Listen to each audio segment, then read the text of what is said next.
En unos momentos más vamos a empezar. Gracias. Thank you, Maite. Welcome back again. I'm Susan Romanek, and I work for Fulton County Schools as a communications manager. Tonight, I'll be serving as your moderator for the meeting.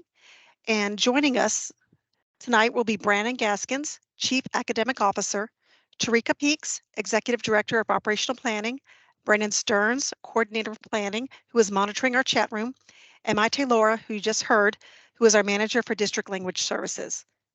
Before we get started, yo soy Susana Romanek y yo trabajo en el área de comunicaciones como gerente de comunicaciones. Esta tarde estarán con nosotros presentando el señor Brandon Gaskins, que es el director académico del condado, la señora Tarika Peaks, que es la directora ejecutiva de operación y planeación, el señor Brennan Stearns como coordinador de planeación, que además va a estar monitoreando el chat de este evento, y mi nombre es Maite Lara y estaré dando apoyo en traducción y servicios. let's now hear from Mr. Gaskins for a brief welcome. Vamos ahora a oír un poquito sobre la bienvenida de Mr. Gaskins. Thank you, Susan. We appreciate everyone taking time from your evening schedule and family life to be part of this meeting. We're here because Fulton County Schools strongly believes in involving the community in its decision-making for new attendance zones. Hoy queremos agradecerles por estar con nosotros y que han tomado parte de su tarde y de su vida en familia para estar con nosotros. Queremos que sepan que para el condado de Fulton es muy importante involucrar a la comunidad y que...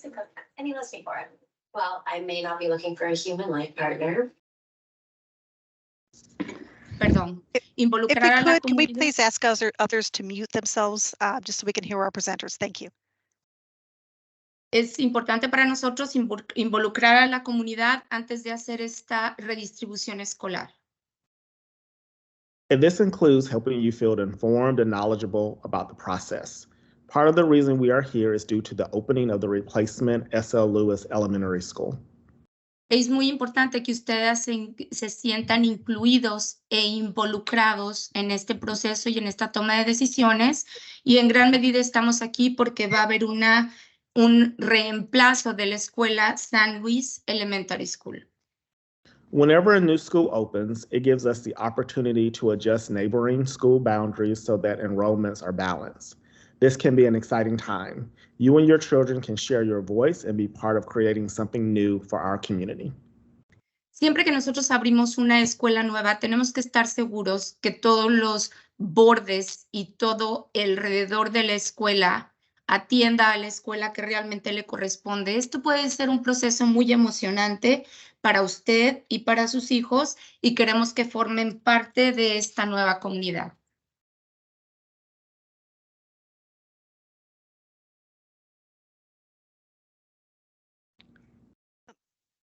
Thank you both. Thank you, Mr. Gaskins. Thank you, Maite.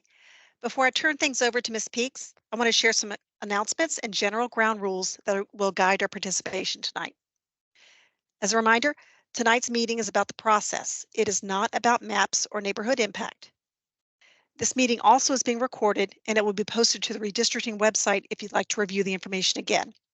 That website is www.fultonschools/redistricting, the same place where you found the link to this meeting. All participants except the presenter will be muted during the presentation. The presenter will not be able to take specific questions during the presentation, but the chat room will be monitored. Afterwards, we will have a basic Q&A. Now, we're going to turn things over to Ms. Peaks, and Maite will do our translation.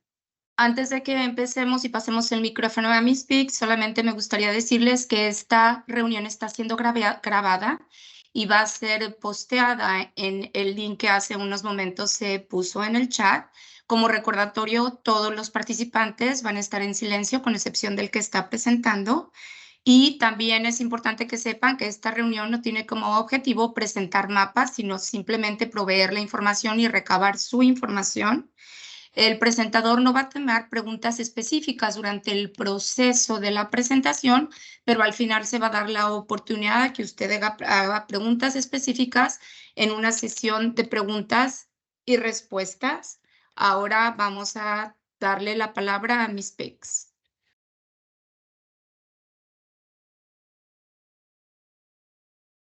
And with that, Ms. Peaks, I'm going to turn it over to you for getting started. Antes de que empiece mis pics, es importante que nosotros les comentemos que en este momento va a aparecer en su pantalla un código de barras y que ustedes tienen que escanear este código de barras. No es un código de barras, es un código QR. Lo van a escanear en un aparato que tengan adicional o van a escribir el código dependiendo de lo que... Hold on 1 second.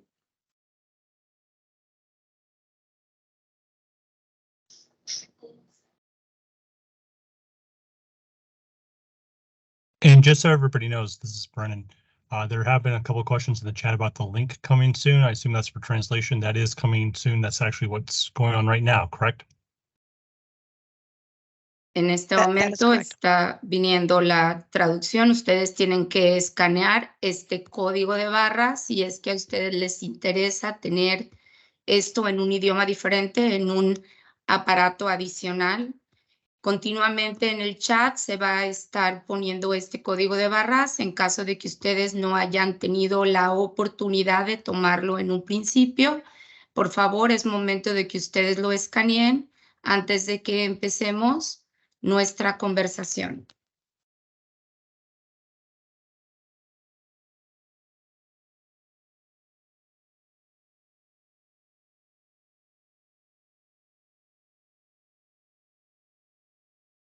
En la parte inferior izquierda de la pantalla, usted puede tomar el idioma en el que decida leer en su aparato adicional esta reunión.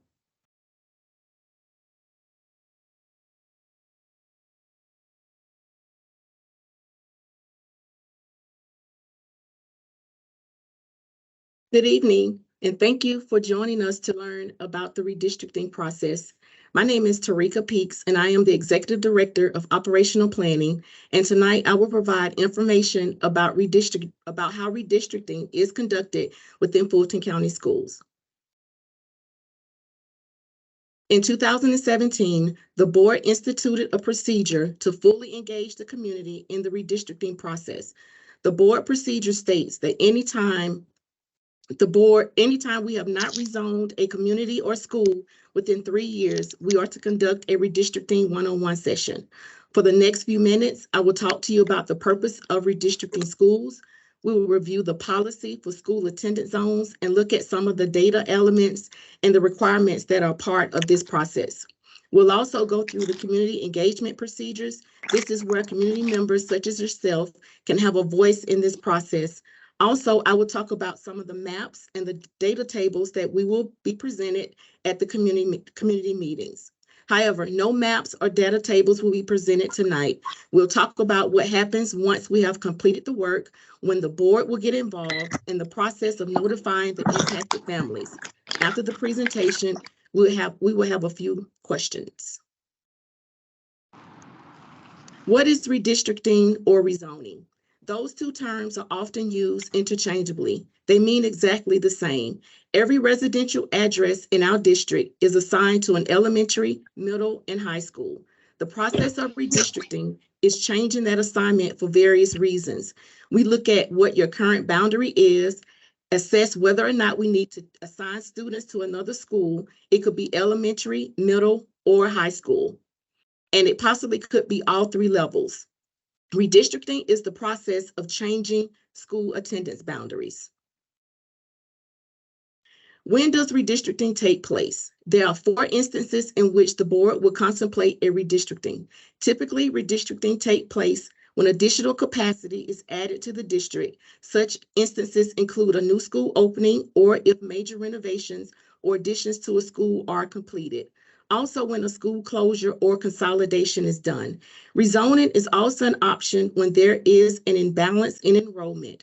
This fall's redistricting is based primarily on the opening of a new elementary school at the current S.L. Lewis school site. Who determines the scope of redistricting? In March of every year, enrollment projections are presented to the board. And in those projections, we also include capacity, how many seats or how many classrooms we have or need within the school attendance boundary. That information is presented to the board, and when there is a sizable imbalance, we will recommend to the board that redistricting is needed. If the board agrees, they will ask staff to start the redistricting process and to fully engage the community throughout that process. In most cases, the scope of redistricting is very broad to ensure all available options are covered. As I previously mentioned, we do not offer maps at the beginning of the redistricting process. We first ask the community a series of questions, and then based on the feedback we receive, we develop maps. We invite the community to participate in the process to ensure we have included everyone who could potentially be impacted. The school attendance zone policy was passed in September of 2000. Prior to 2000, principals would appoint a representative for each school to sit on a committee and develop the attendance boundaries. And after the board went through a redistricting in 1999, they wanted to give everyone in the community an equal voice. As a result, they established the procedures for revising school attendance zones to include how we consider attendance boundary changes, the primary and secondary criteria, and procedures that would allow the community to be a part of this process. We used this procedure in the planning and opening of about 40 new replacement schools and 3 closures. Primary criteria are based on logistics or how close you are to a school site. Oftentimes, when we are looking at attendance boundary changes, we start from the county boundary and move towards the school site. We have to ensure that every neighborhood is assigned a school zone. So for that reason, we have to start on the outside and work our way towards the school. That may mean that communities that are closer in proximity to a school site may be considered for their second or third closest school because we must accommodate all neighborhoods. We also look at projected enrollment. We're not just looking at today's population, but future population as well. For capacity for elementary and middle schools, we use a calculation called the classroom allocation model, which looks at classroom space. And for high schools, we use what's called state capacity. The state capacity has an algorithm that determines how many students we can fit in a school building. We have found that capacity for high schools is an excellent predictor of student population and classroom space. Secondary criteria are used when primary criteria offer more than one option. These factors include considerations for traffic patterns, available routes to and from school, and how frequently neighborhoods have been rezoned. Typically, we try not to move a community more than once in a 3-year period. We want to ensure that students aren't shifted multiple times in their tenure in a school. We also consider school feeder alignment with the intent to keep as many students together as possible as they transition from grade levels, as well as balancing special programs such as TAG, ESOL, and special needs. How do we quantify and measure the criteria? We use a tool called Geographic Information Systems. A short acronym is GIS. GIS is very similar to the same technology you use when you're looking for a restaurant on Waze or Google Maps. It's a product licensed by Davis Demographics. There isn't any type of penalty if you don't sign up for ACP. And it sits on a platform called Esri. Esri is like a Microsoft of GIS. An example of GIS you may be familiar with is a map produced by the Centers for Disease Control showing any type of health-related information, such as a concentration of COVID-19 cases in a particular area. It's a way of visually displaying data. Our redistricting tool is called School Site Pro. It's a GIS-based tool that allows mapping and data analysis for school planning. With this tool, we have the power to not only develop enrollment projections, but also to shift attendance boundaries. It's a cohort based model. That means when it develops enrollment projections and forecasts for the coming year, it starts with the base of the existing year. So today's first grader becomes next year's second grader. It progresses the student through, and then it considers other factors that may impact population, such as new residential development, private school enrollment, and any type of attrition or change that a school may see are included in our student mobility rates, and it's captured in our GIS tool. We also consider birth rates, which is data we collect from the state that allow us to predict what our kindergarten population should be in future years. Geographic proximity is based on our neighborhood groupings. The map that you're seeing is a demonstration of what we call study area. Study areas are a neighborhood grouping of communities that are used to create attendance boundaries. It looks like a jigsaw puzzle, but within each study area, there are hundreds of data elements that are included, such as our student forecast, what residential development is there, mobility factors, and birth rates for each individual study area. We're able to calculate and determine the existing and future population using all those data elements I just mentioned. When we begin the process of determining geographic proximity, if you live in a large subdivision, we find the geographic center of every single study area, and we determine the street network distance to your first, second, and third closest school. We assign that study area an elementary, middle, and high school for all three variations.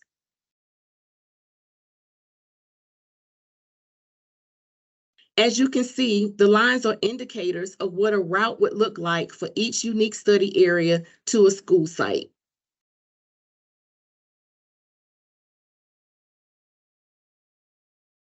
We geocode every single student in the district to their residential address.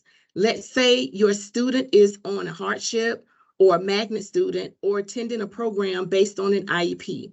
We have a way to calculate the student based on where the student attends school, not where the student lives, because it's most important for us to know where the student may show up in the future.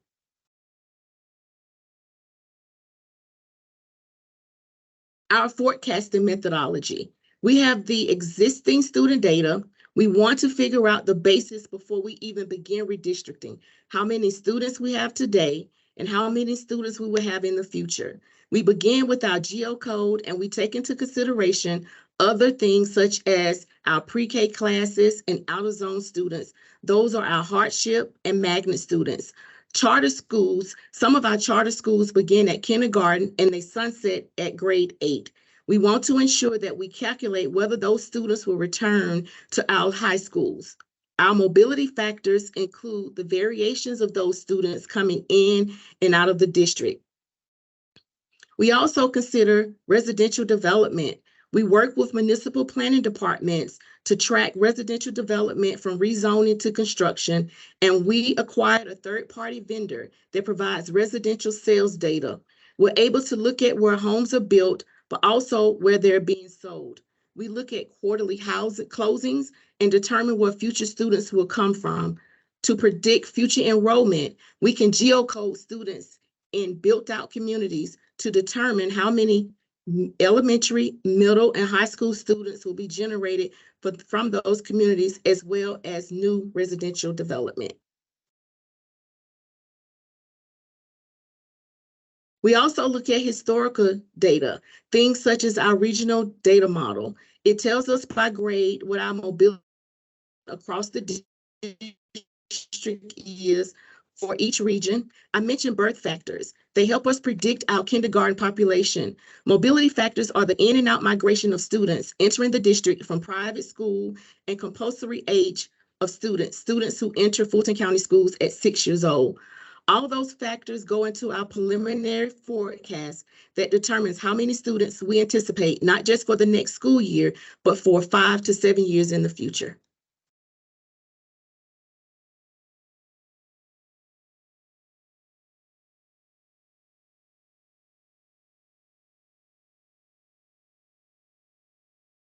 Hold on one second, my screen won't progress to the next slide.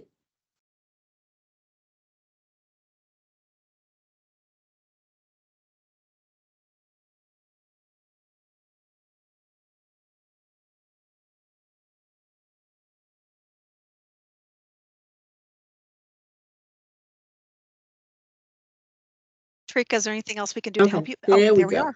There we go.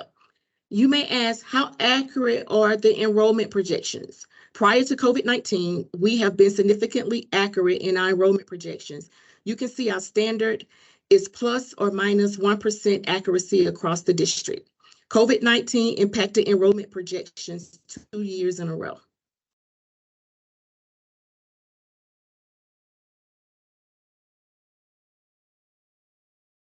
Our second primary criteria is school capacity.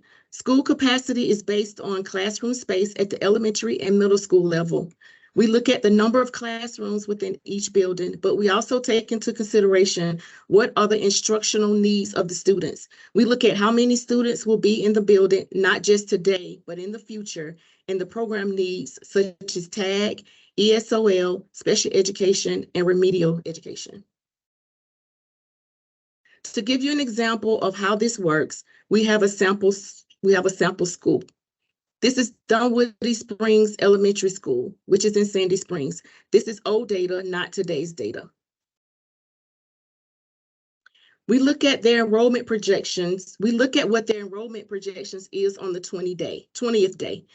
SC means self-contained students. Those are students who have an IEP, and those students remain self-contained with their special education teacher. We look at pre-K classes and general education population rates. That's kindergarten through 5th grade.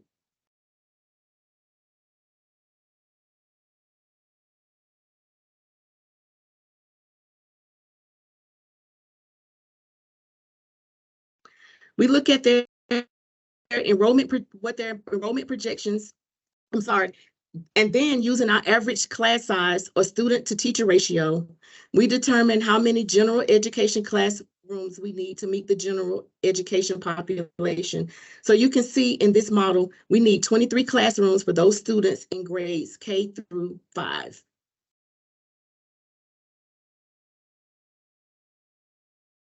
Move down to the instructional program needs. We count classrooms for instructional programs. For the 40 pre-K students, we need 2 classrooms for EIP, and those are students who need remediation. They're below grade level and need some type of assistance, and they work with teachers in a reduced class size. We also count how many teachers or classrooms we need for students who need language assistance. Those are our ESOL students. We also count how many classrooms we need for TAG and special education. If the school has chosen to use Title I funding to further reduce class size, we count the classroom and teacher needs as well.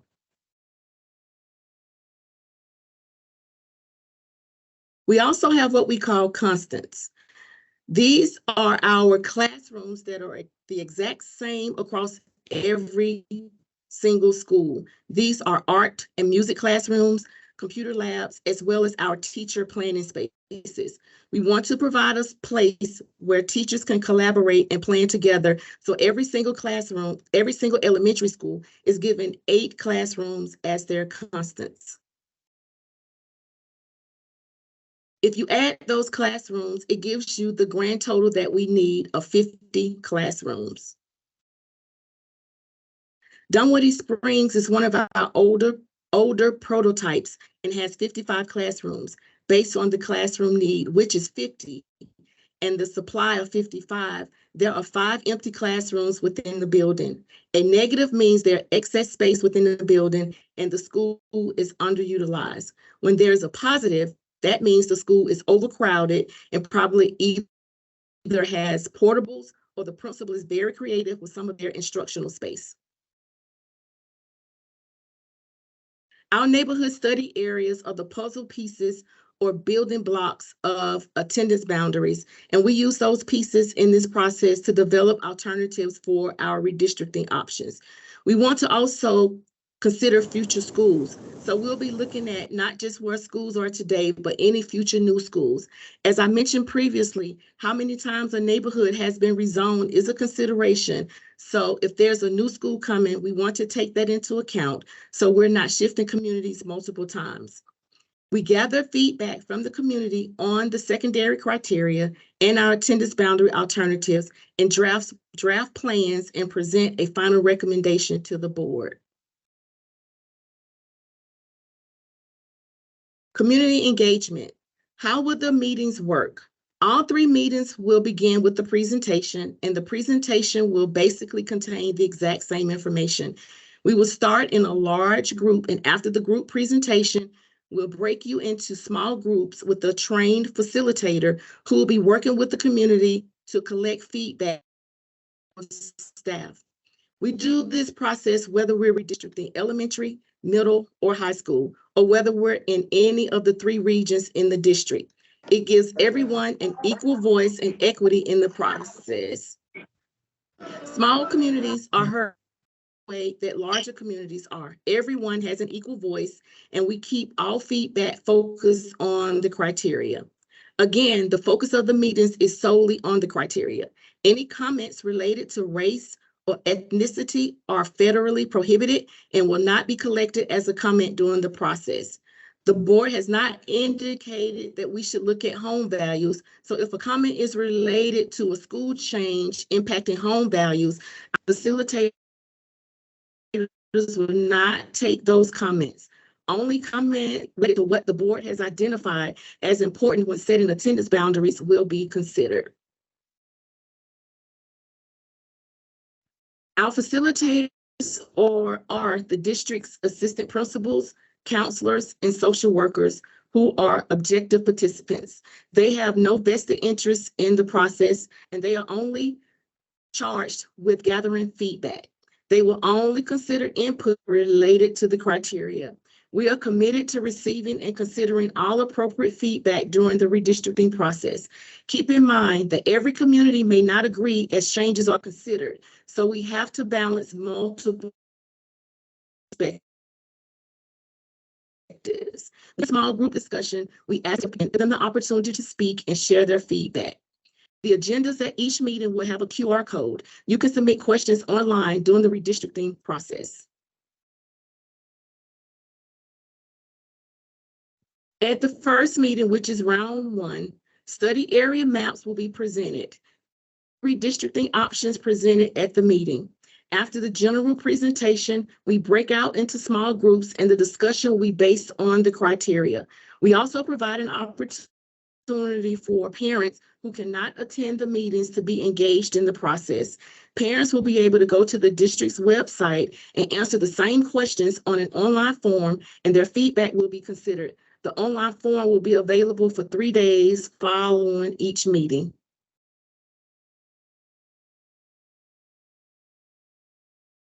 The criteria questions.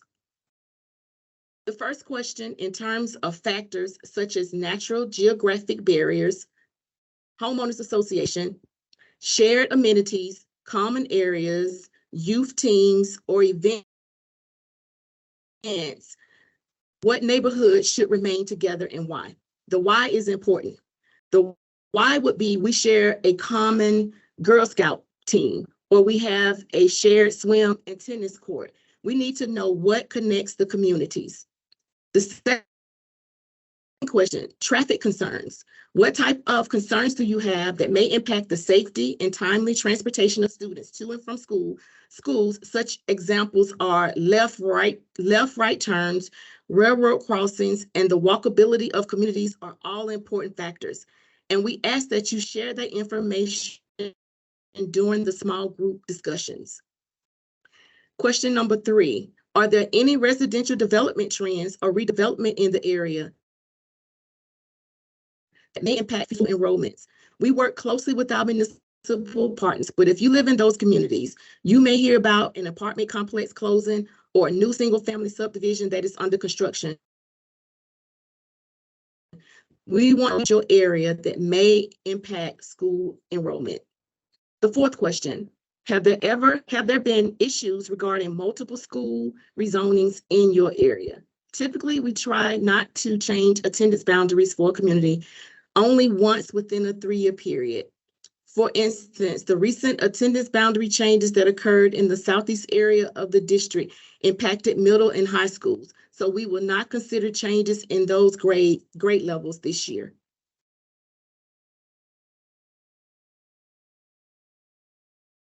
After we gather the feedback in round 1, we will analyze the comments and develop plans for round 2. There is a redistricting alternative review team. It is comprised of transportation, academic team, ESOL, special education staff, and zone superintendents who work collaboratively to develop the maps and the plans using all the criteria and the feedback that is received.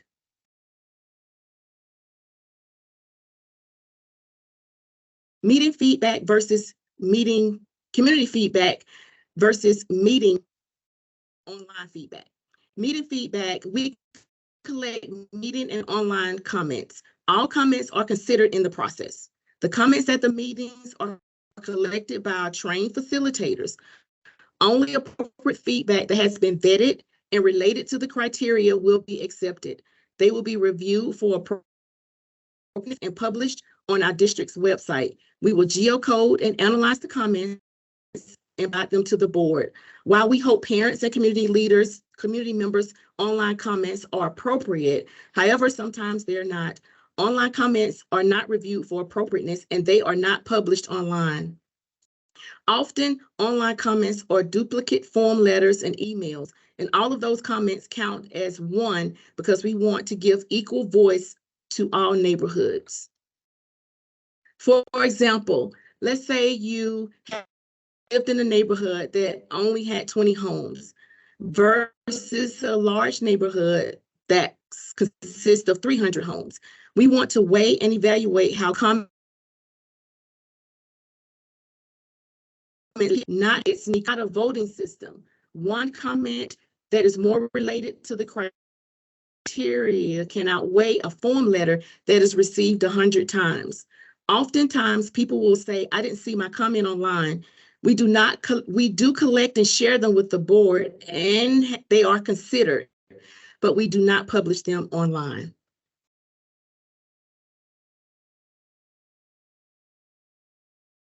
From a previous redistricting process, and this is an example. We mapped every single comment based on the criteria. The review team consider options. They can see where the concerns and the community comments occur. We will code them as we go through the process for positives and negatives and share them with the committee as plans are developed. As we come up with plans, people often ask, how do you consider what communities will be impacted? We run the geographic proximity analysis, and then we look at capacity. We come up with what we call gray areas. This is an example. On this study area map, some of the study areas are colored in gray. The gray areas are opportunities for potential shifting attendance boundaries. This means they abut another boundary, and they may be 2 overcrowded schools we need to look at, or 1 may be overcrowded and 1 may be underutilized. So we look at those opportunities and consider what communities around the fringe we may create plans as we go through the process. After round 1, we will come back to the community in round 2. This is when the maps are unveiled. We will typically present 3 alternative maps. We will also provide data tables and feeder patterns. We will then break you into small groups to ask, what do you like about the maps and what do you not like about the maps based on the board approved criteria. Again, we will have an online form on the day of the meeting for round 2 and will be available for 3 days following the meeting.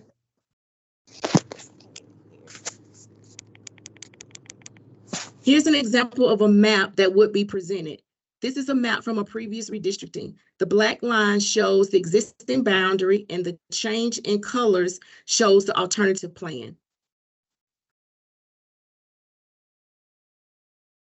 This is the data table.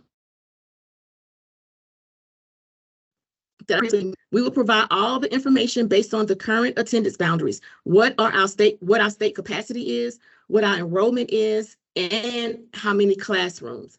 Remember the demonstration of classroom space on the previous slide. Negative means a school is undercrowded, and a positive number means a school is overcrowded. We will provide a table that will show Plan A based on the change inside with the map, what the data now looks like. All the data elements will be provided as a part of the 2 rounds of redistricting where maps will be presented. We will provide the current year, and then we will also provide 3 years of projections. Keep in mind, we just don't want to look at who's there today, but who will be there in the future and how these changes will impact communities and schools moving forward for the next 3 years.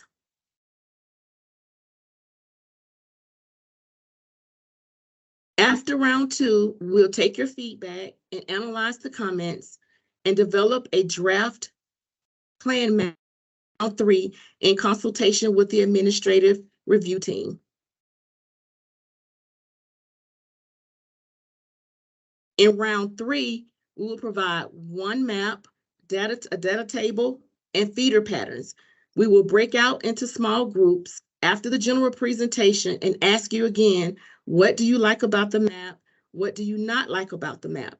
Remember, feedback must be based on the board-approved criteria. An online form will be available for 3 days following the meeting for community members who cannot attend the meetings.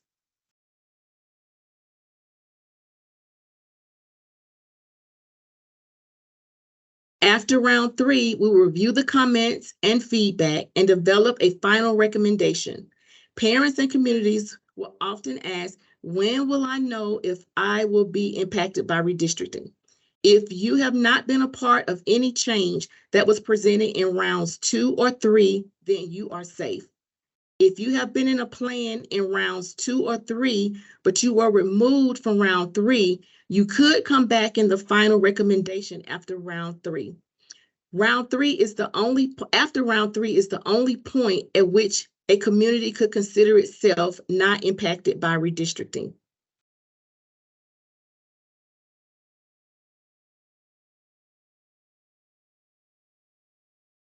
The final recommendation will be presented to the board on January 9th.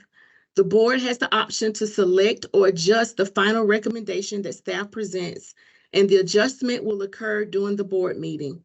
The board will receive community input in January and February. The final attendance zone modifications will be approved by the board on February the 13th of 2024.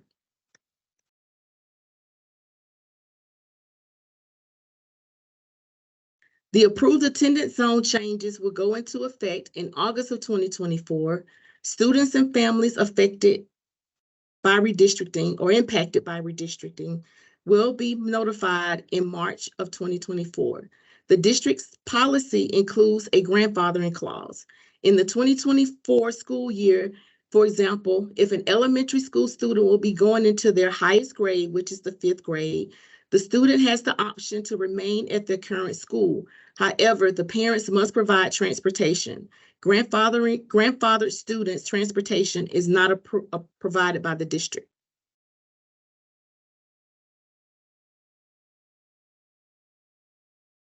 Everything related to redistricting is on our redistricting website. It's a wonderful source of information.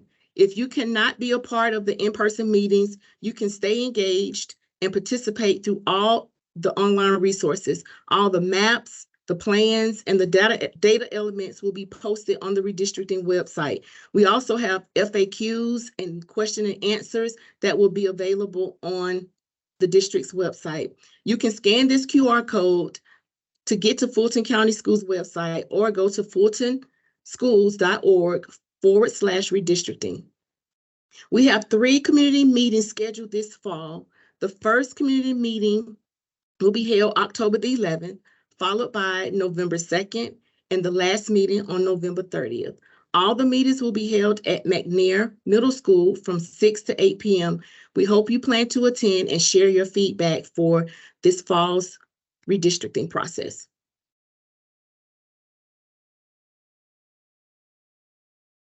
That concludes my presentation. Thank you for attending. If you need translation of this slide presentation, here is a resource that can assist you. Now I will hand it over to Susan for instructions on Q&A.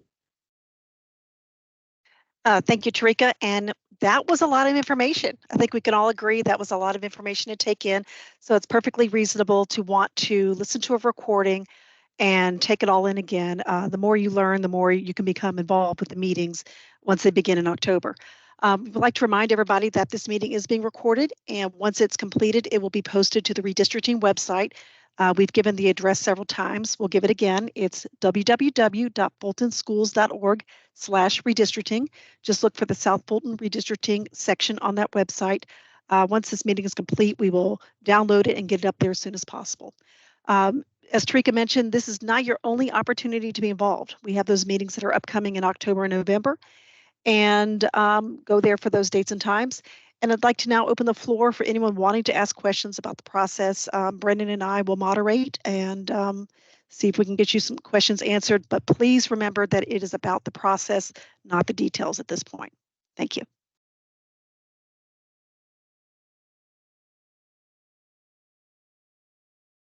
We have someone in the chat saying they cannot hear. Can others verify if they're having issues with hearing as well, or if this is just a one-time situation? Could you give us a thumbs up if you can hear us?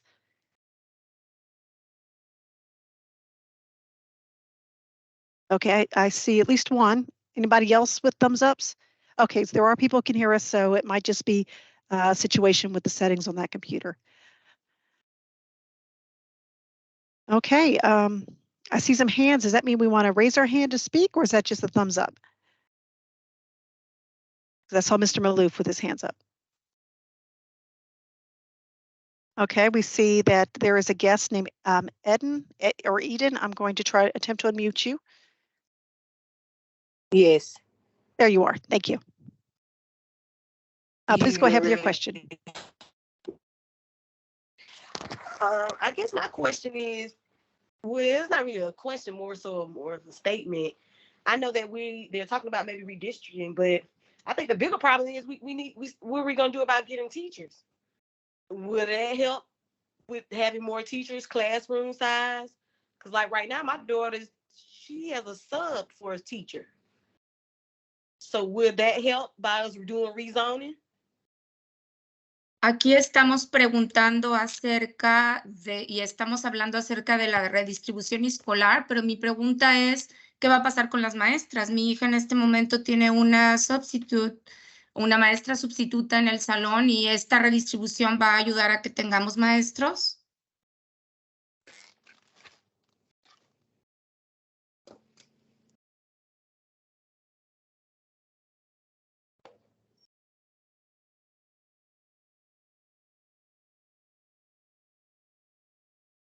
Yeah, that was it for me. So sure if those.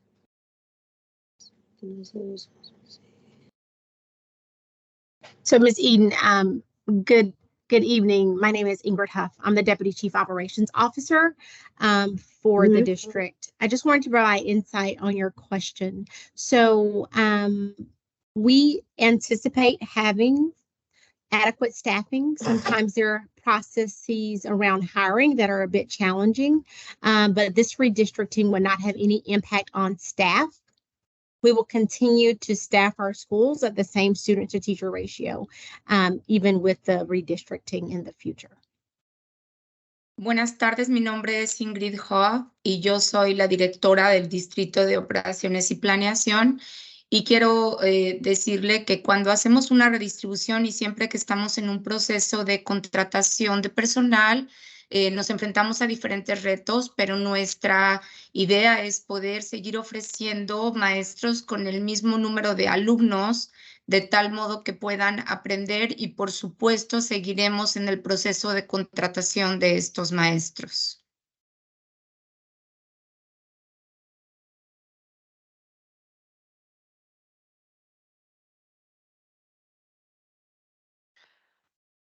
Do we have other questions? Anyone else who would like to raise their hand and we could perhaps hear from you personally? ¿Tenemos alguna otra pregunta? ¿Alguien que quiera levantar la mano para que sea escuchado de una manera personal?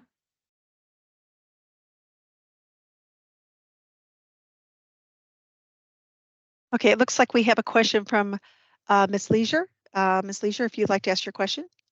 See if we can get you Yeah, off mute. hi. I'm a teacher at SL Lewis, and my question is, I understand all the redistricting, and it looks like you guys put a lot of thought into that. And Ms. Peaks, you did an awesome job. I do want to know when we're talking about the teachers, how is it going to impact us? Yo soy maestra en la Because escuela our de school is San- going to be closing for to be rebuilt. Yo soy maestra en la escuela de San Luis y gracias por esta presentación. Creo que ahí se implicó mucho esfuerzo en realizarla. Y mi pregunta como maestra es, ¿qué va a pasar con nosotros como maestros? Porque esta escuela de San Luis va a ser cerrada. Yes, ma'am. Thank you, Ms. Leisure, for that question. So in regards to staff, teachers typically follow students. So where you have a class of students at SL Lewis, those students are going to be relocated off-site to another school. So we anticipate staff to follow those students to where they will attend school for the next 2 years while the school is being rebuilt. It is not our intent to change. Right now, the board sets the student to teacher ratio. Think about it. If there are 100 students today and that number grows to, let's say, 150 first graders, so we add 50 more students to the population, we would still need teachers to teach that 150 students. So in theory, we've done this before for those in the community who've been here when we closed College Park Elementary for 2 years and rebuilt that school.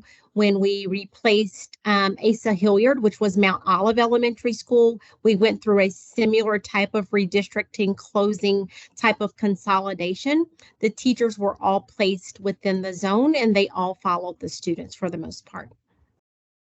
Normalmente lo que pasa es que las maestras siguen a los estudiantes. Podemos decirles que si hubiera una redistribución donde tenemos más de 100 estudiantes, 150 estudiantes, entonces tenemos que agregar teachers, maestros a este proceso. Esto se ha hecho ya en otras ocasiones, cuando College Park lo tuvimos que cerrar y estuvo cerrado por 2 años. En el momento en el que esto se abrió, siempre se trata que las maestras también sean redistribuidas en la misma zona a donde van los estudiantes. Esto ya se ha hecho en otras ocasiones y mientras se construye la escuela, las maestras son ubicadas en las otras escuelas donde tenemos que darle clases a los estudiantes mientras se construye la nueva escuela. I believe our next hand up was Mary Harris, followed by Monica Williams. So if we could hear from Ms. Harris.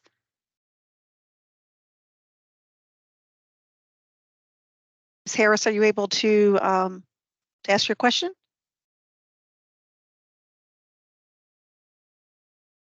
I believe she's muted.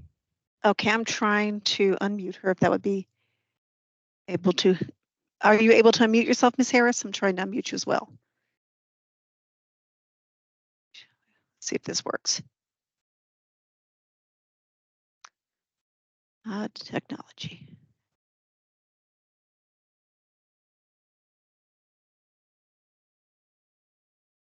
I'm not seeing a way to unmute you. Ms. Harris, are you able to unmute yourself?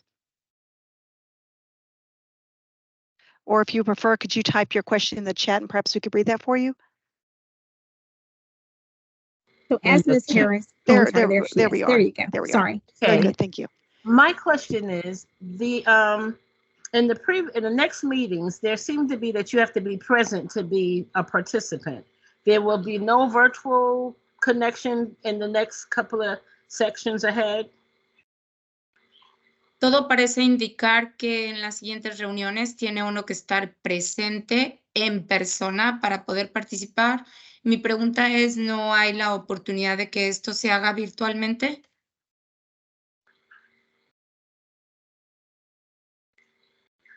We don't have any online virtual options for the 3 community meetings. However, all of the maps, all of the resources will be on the district's website, and we'll have an option for you to put in your questions and provide any feedback that you may have, and they will be presented to the board and considered during the redistricting process. And that's for any community member that cannot attend any of the 3 meetings.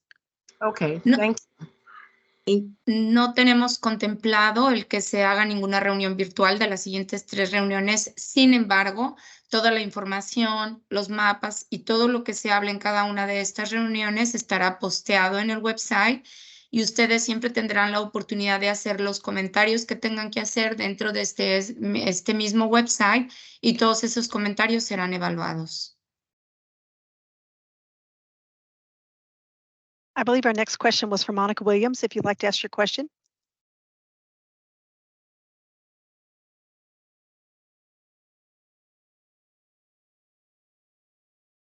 All right, I'm sorry. Hello, That's everyone. quite all right. Thank you.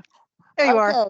My question is, okay, yes, I'm going to piggyback off of Ms. Lazier's question. I know that the staff is following the students, but my question is for our instructional coaches, our AAs, and our EIP teachers and specials teachers.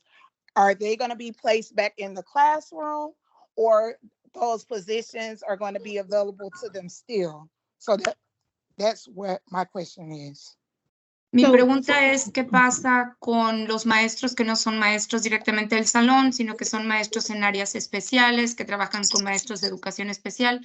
¿Qué va a pasar con ellos? ¿Ellos van a estar redistribuidos en estos salones o qué es lo que va a pasar con ellos?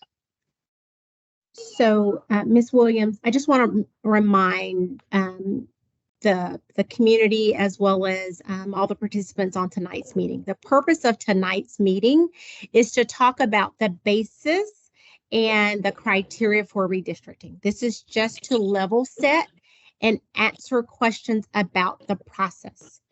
The in-person meetings will be a wonderful opportunity for parents who have specific questions about the redistricting, about my community, about staff, about where students will go and how all of that will play out.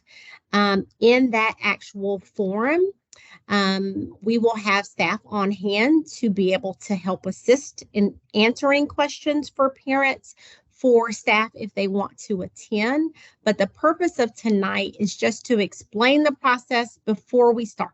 So once we go into redistricting, it's more of a one-way communication channel. So we will ask you questions and then you will give us feedback. We'll take that feedback and then develop maps. So tonight is more about clarifying the criteria, how we develop the attendance boundaries, how we'll go through the process rather than trying to answer all the details of the process. For closure, consolidation, for redistricting, we're just talking about how we, whether it's this specific rezoning or any other rezoning within the county, how we conduct redistricting. So we'll get into a little bit more specifics in the first in-person meeting. En resumen, esta reunión, como se ha mencionado, es una reunión que habla de las generalidades del proceso de redistribución. Más adelante, en las reuniones que se hacen en persona, será el perfecto escenario para que se hagan preguntas más específicas de esta redistribución, de la comunidad, de los miembros de los empleados dentro de la misma escuela. Una vez más, esta es una explicación general del proceso y en las próximas reuniones se abrirán los foros para que se puedan hacer preguntas más específicas.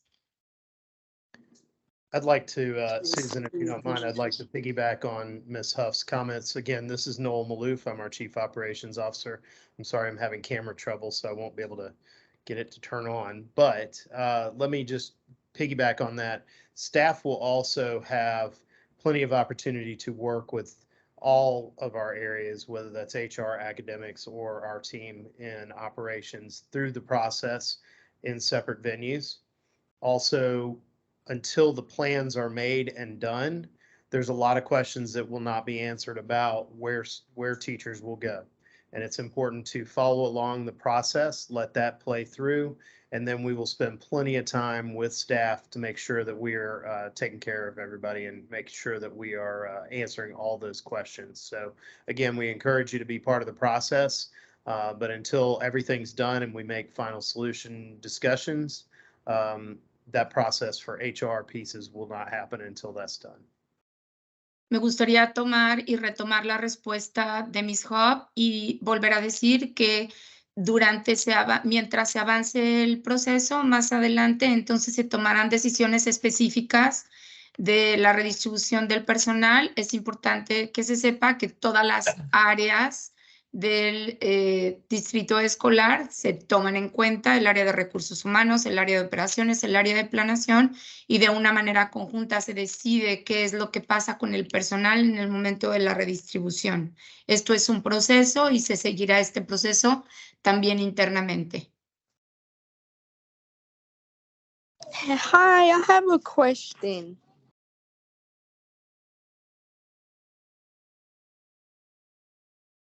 Will there be yes, please go ahead. translators further? Will there be any translators like at every meeting that we have?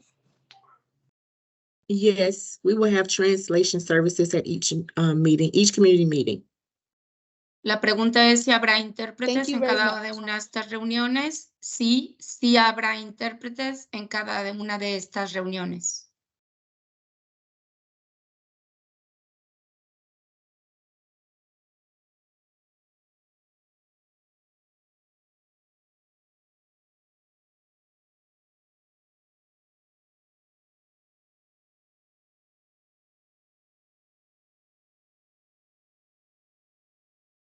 I believe there's another hand up. Yes. Kiara Coyle.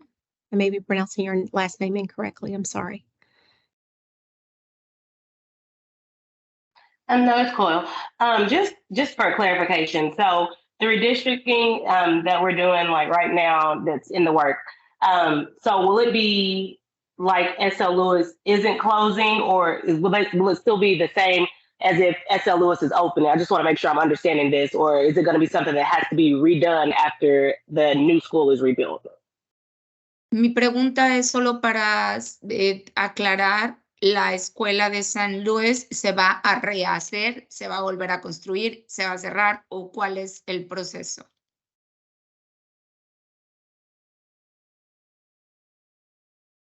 So Ms. Coyle, we were just, I guess, Ms. Peaks and I were trying to figure out who's going to answer this. So we are temporarily closing SL Lewis because the school is being rebuilt on the site. Again, we'll get into the details of that as we start the in-person meetings to discuss the steps moving forward.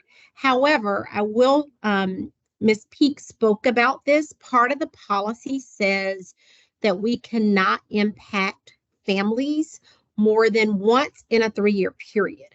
So it would not be our intent that if the board approves the closure of SL Lewis and the new attendance boundaries, that we would then rezone that school again or have an additional rezoning within that 2 to 3 year period, because that would be in violation of board policy.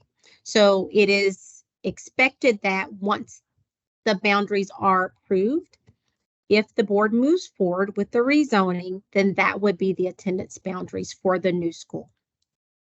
Es importante mencionar, como ya se dijo anteriormente, que San Luis estará temporalmente cerrada y que todos los detalles de este proceso se presentarán en las siguientes reuniones, que se está trabajando en todos los lineamientos y en todos los límites de a dónde asistirán cada uno de los estudiantes. Como se mencionó anteriormente, Ms. Peaks mencionó Ningún estudiante puede ser impactado en 3 años si ya fue impactado en una redistribución, y entonces se podrá dar toda la explicación más adelante de este proceso y de exactamente cuando termine el proceso cuáles son las líneas que determinarán quién irá a cada escuela.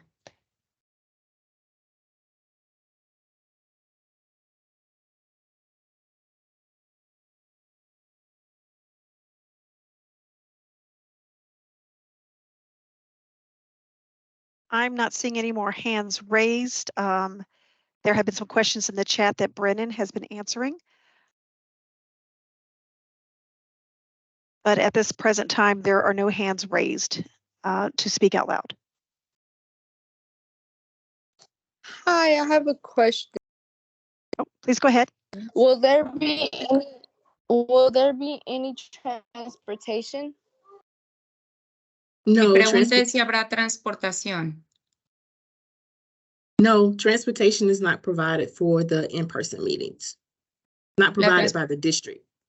La transportación no proveemos, el distrito no provee transportación para las reuniones de redistribución. No, I'm saying like for school, like for students. No, yo me refiero a los estudiantes. So yes, so once we set or approve the attendance, once the board approves the attendance boundaries, we will go through the same process of assigning students to a bus route to their school. We do have walk zones, I'm sure, in some of these communities, and those would remain in place. However, if you are eligible for transportation, transportation will reach out to you and provide you those bus routes. Part of what Ms. Peak shared was the notification process. So once the board approves the attendance boundaries, we will send notification out to the parents, and there will be follow-up information that will follow from the school where you are assigned, as well as bus routing information. Desde luego se va a proveer transportación a los estudiantes en cuanto los lineamientos y los límites de la asistencia a cada una de las escuelas sea aprobado por el borde de educación. Entonces se denotará y se dará a conocer a los padres el transporte que va a ser asignado a cada uno de los estudiantes, pero desde luego todos los estudiantes tendrán transportación a la escuela a la que tengan que asistir.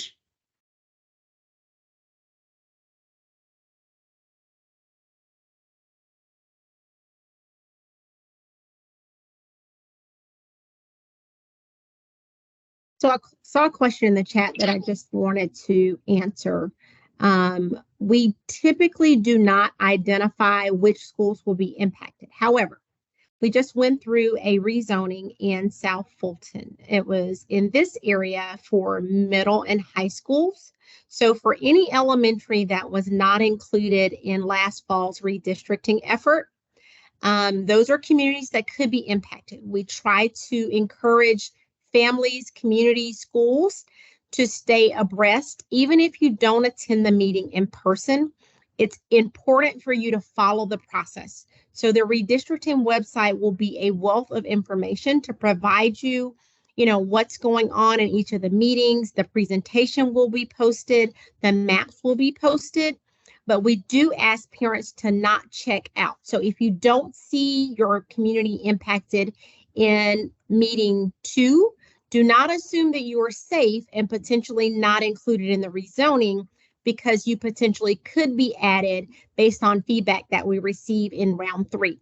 So we ask any community that was not impacted in the South Fulton Elementary redistricting last fall to please stay abreast of what's going on in this process, because there is the potential that you could be impacted for this rezoning.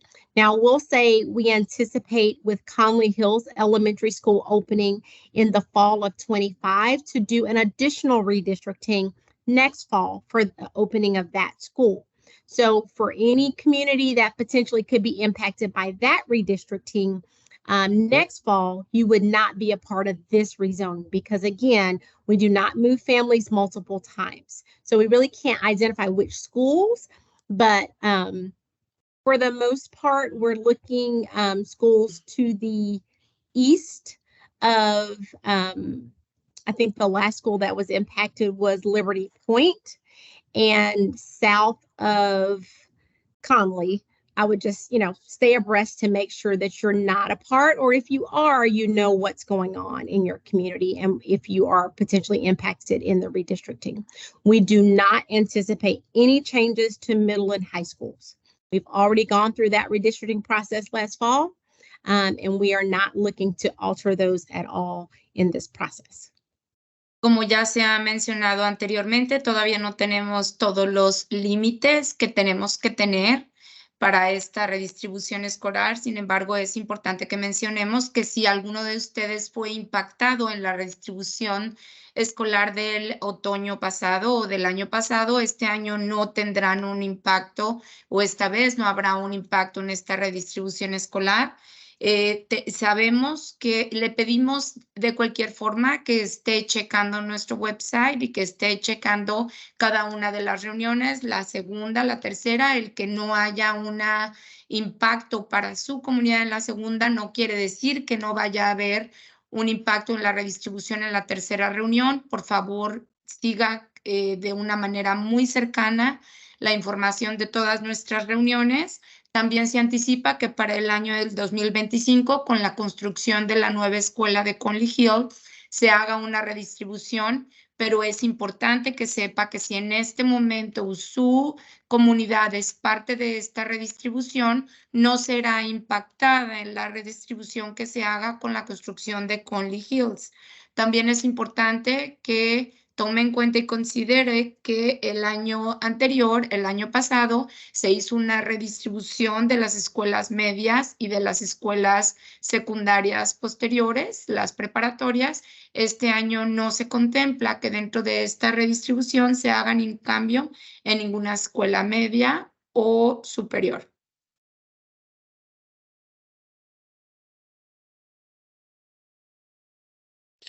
I have another question. Okay, so for the will it still be the same with all the after school programs like Girl Scouts and everything else?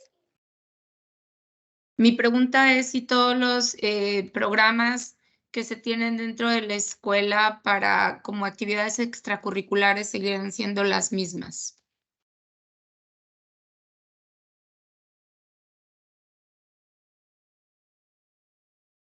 So once we go through the rezoning process, that would be typically a school function. So to decide which after-school programs are housed in each school based on community need. So that hasn't been determined yet. If the new school would offer, but there are currently after-school programs in most of our schools. I'm not really sure about exact schools in this area, but there will be some type of offering if the school already offers after-school programming. Esto no ha sido delimitado todavía, sin embargo es importante que sepa que nosotros siempre que hacemos una redistribución ofrecemos a las escuelas las actividades y los programas extracurriculares de acuerdo a las necesidades de esa comunidad. No sabemos en este momento a cuáles programas extracurriculares específicos se ofrezcan a cada escuela. En el momento en el que se haga la delimitación de las zonas, entonces se buscarán cuáles son los programas específicos que se van a ofrecer. Me atrevo a decir que en todas nuestras escuelas ofrecemos programas extracurriculares.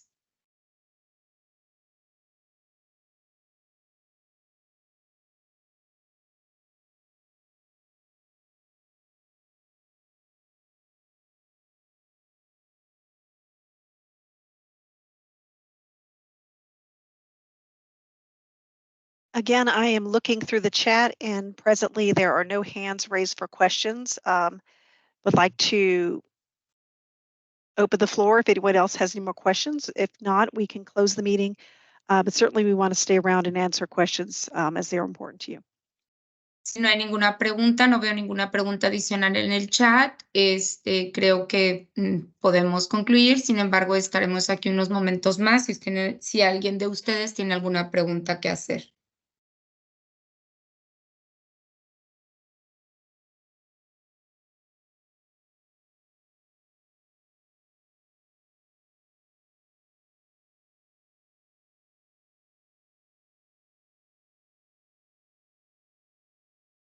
I'm seeing some comments in the chat that they appreciate the information.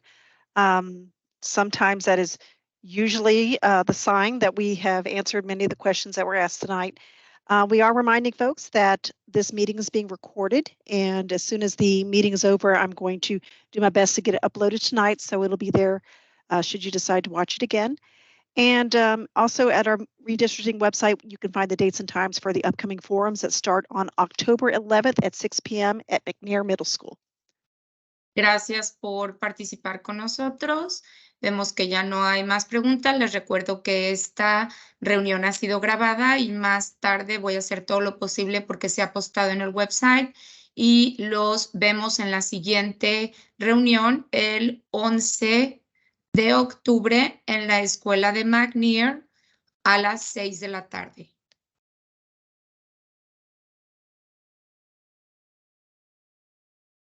With that, I'd like to turn to our presenters and ask if you feel that we have, that you're comfortable that we've answered the questions tonight. I just want to get the nod that if so, we can conclude the meeting. En este momento estamos concluyendo la reunión. Ms. Peaks, is that a nod from you? Okay, very good. Sorry, you were muted at the moment. Oh, sorry. Yes. Okay, but please do know, even though we are concluding the meeting at this time, this is, oh, sorry, was there another question? En el chat hay una pregunta. In the chat, it is a question. Okay, let's take a look here. There was a question about siblings remaining together regardless of capacity, and it looks like Mr. Stearns has answered that. He said as long as siblings reside at the same address and are both in the elementary grade level, they should be able to remain together. La pregunta es si los hermanos estarán dentro de la misma escuela, y la respuesta que está contestando en este momento el señor Stearns es que sí, los hermanos mientras vivan en la misma casa van a la misma escuela.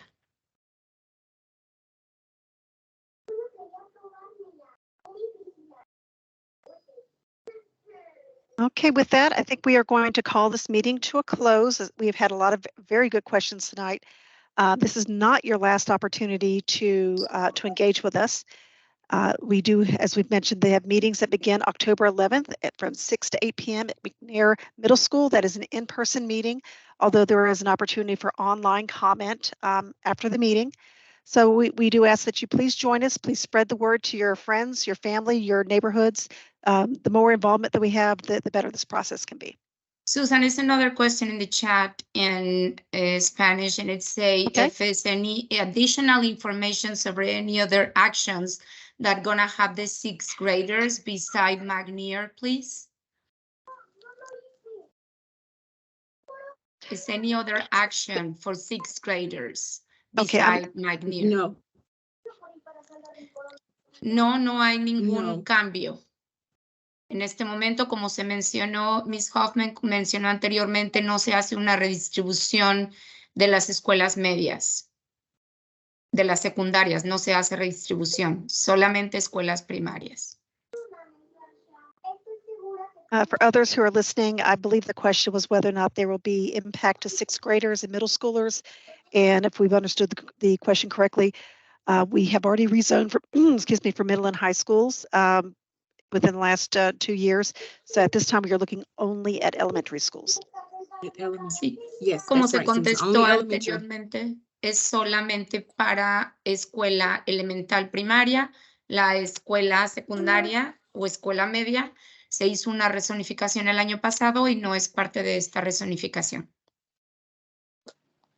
There is another question in the chat asking if there will be representation from Human Resources at the other meetings. So Ms. Huff, I think so.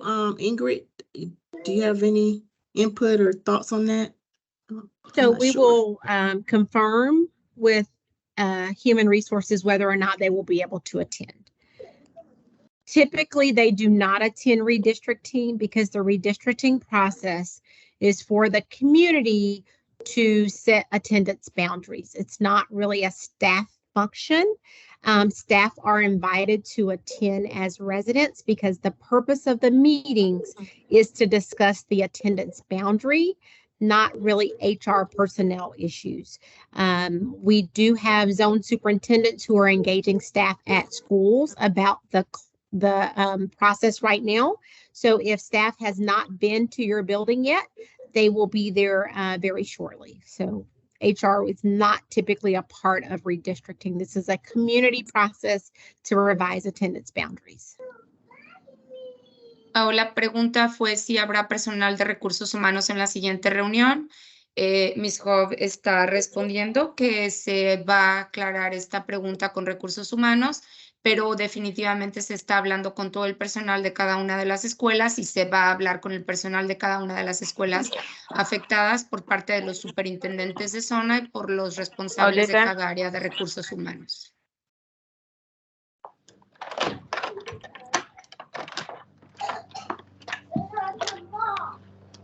Well, Kamal's not home, Boogie. I'll have to see you when he gets back, okay? Sorry, I couldn't help but smile at that. Some of us have little ones at home too tonight. I would like to ask again if there are any other questions among the those in attendance. We certainly want to answer your questions. We don't want to feel that we are rushing you out, but we just want to be certain that we are giving you the opportunity to ask questions if needed.